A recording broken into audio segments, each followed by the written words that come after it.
it's been a while. Welcome back to my channel. I thought I would do a video of me painting from my newest book, Watercolor With Me in the Jungle.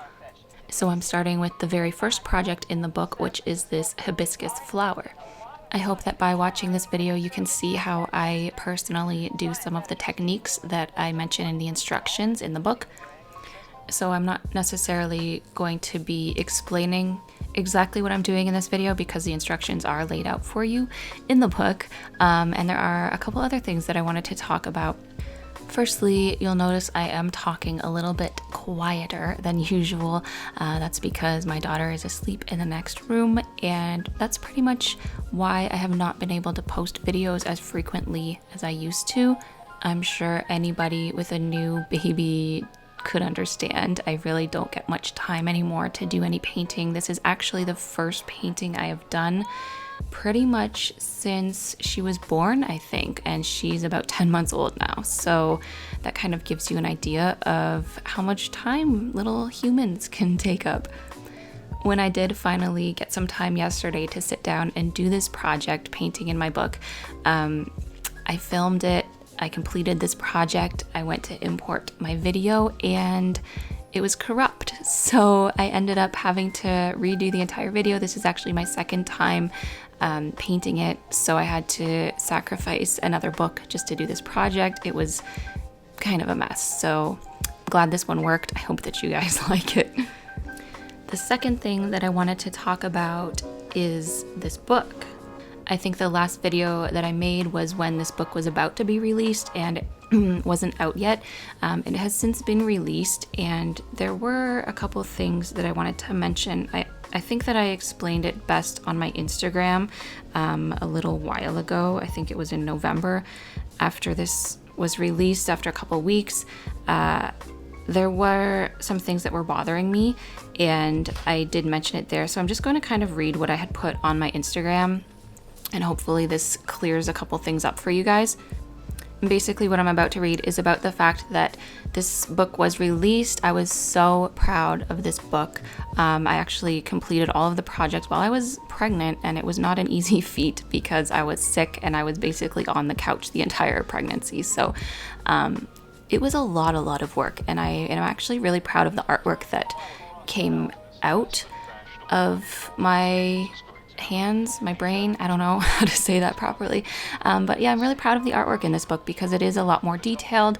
It did take a lot longer to do, and I really think that you guys will love what's inside. But the reviews of this book have not been the greatest, and that is simply because of the fact that the book has less projects than my other books. My other books have 50 projects. This one has 25. I was very clear about this pre-release, and I'm just going to read what I put on Instagram. So I had said, it's been 2 weeks since the release of my newest book, and I finally have the courage to post what's been on my mind. I was so excited to explore this topic because the jungle meant bright, vibrant colors and happy subjects. The book would follow the same format as my others and contain 50 unique projects. Partway through their creation, I was told that we needed to cut the amount of projects in half due to the big increase of cost in the printing and publishing, basically due to the type of art paper that we use within the book. I was not happy when I heard about this, and I knew that the customers of the previous books would also not be happy. I tried to fight for more projects, and for a little while we had compromised with 30 projects. Unfortunately, in the end, we ended up with 25, and there was literally nothing I could do about it. So fast forward to the release date, everyone started getting their copies, and pretty much all of the reviews and the messages I received were negative. I was expecting this, but not this badly. Side note, you guys, I received some really awful messages, people just being really upset and thinking that we ripped them off, which totally wasn't the case and was never meant to be the case. Knowing how hard I had worked on this book and the amount of time that went into the projects, I was absolutely beside myself for days as the reviews rolled in.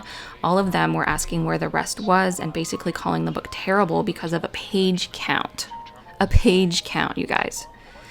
Okay, forget that the projects are, in my opinion, even better than the other books. The amount of them seemed to infuriate people. I couldn't promote my own book. Every time I thought about it, tears formed in my eyes. This wasn't what I wanted, and my name was attached to it. I'm posting a letter to you from my publisher. Please know that there was never any intention to fool you or cheap out on this book, as the same energy, actually even more, went into making it as the others. The price. The price right now is the same as the other 2 books for now. The other books are going up in price, as I've mentioned over and over again on here, on my Instagram, on my newsletter, everywhere, for the same reason, being that they are really expensive to make, especially now in today's economy. So I then shared some shots of some of the projects inside of the book. You can see in this video now one of the projects painting here. I'm also going to show you a little walkthrough of the book at the end of this video. But you can see that they're not all easy. They're not all small, as I've heard some reviews say. I've also heard them say that the paper is different, which it is absolutely not different. That's the whole reason why we had to do fewer projects, was to keep the same paper. So that kind of makes no sense to me. So now I just want to read what my publisher had written out for me to share with my followers. He said, "Dear Dana Fox followers, I'm the publisher and founder of the publishing company that produced Dana's watercoloring books. The cost of the watercolor paper shot up between the time we published her first book and her latest book. I sincerely apologize we didn't make this more clear and that people felt cheated by paying the same price for half the number of projects. I think we could have been more forthright about the situation. I didn't intend to fool or take advantage of the buyers. I also want to note this is not something Dana did. She is a great artist and someone we are proud to publish, and I hope you will not blame her for the change in price to projects, which was all a decision made by myself based on the costs. In general, we try to offer more content at lower prices, but clearly here we failed. In many ways, I wish we had published the same number of projects at a higher price and explained as much instead, but we live with our decisions. I want to continue to publish Dana's books. She is extremely talented and proud of her work. I too am proud of the books and sad that I crossed so many of Dana's fans. We will try to figure out a better way forward. Again, don't blame Dana, this was not her doing. Sincerely, William Keister, Page Street Publishing Co." So I hope that that clears things up for you guys a little bit. I, again, am still proud of this book. I finally have the time now to share some more projects with you. I wish that I was able to do this more in the beginning. I just did not have the time. And I know that if you are a fan of my other books, Watercolor With Me in the Forest and in the Ocean, this is the perfect next step. It's definitely for more of like an intermediate type talent, I suppose. Beginners can also definitely do it, but I tried to make this one kind of like a step up from the other books, if that makes sense. So going into this knowing that there were going to be fewer projects, I definitely tried to take more time on them and make sure that you guys would have some amazing artwork after all. Basically, all I did was eliminate the ink and wash section from the books. The other 2 books have an ink and wash section, which is honestly like really simple, just line work and then basically coloring it in. It doesn't take much effort, I suppose, to do those kind of projects. So basically this book is just eliminating that, which I think is something that my readers or the buyers of the book wanted, something more advanced. Anyways, here is my hibiscus flower. It was quickly done. Again, I said in the beginning that this was my second attempt at it, so that's that. If I could have redone it, I would have done the yellow a little darker towards the top. So if that's something that you are doing, you can also do that. Just add a little bit more pigment to the yellow, and I think it will turn out beautifully. So now I just want to flip through the book a little bit more. You can see some of the other projects. Again, this is all done on premium art paper. It is a lighter weight watercolor paper, but it's still decent. It still holds water nicely. If you don't use a ton of water, which you really shouldn't be doing anyways in watercolor art, it will not bleed through. It will not leave little splotches all over the place. If you are worried about that, use less water. That's all I can say about that. And that's just a tip in general for any watercolor. You don't want to have puddles on your paper. You want a nice sheen to your surface, but you do not want puddles. I will be sharing more projects from the book of me painting along with it.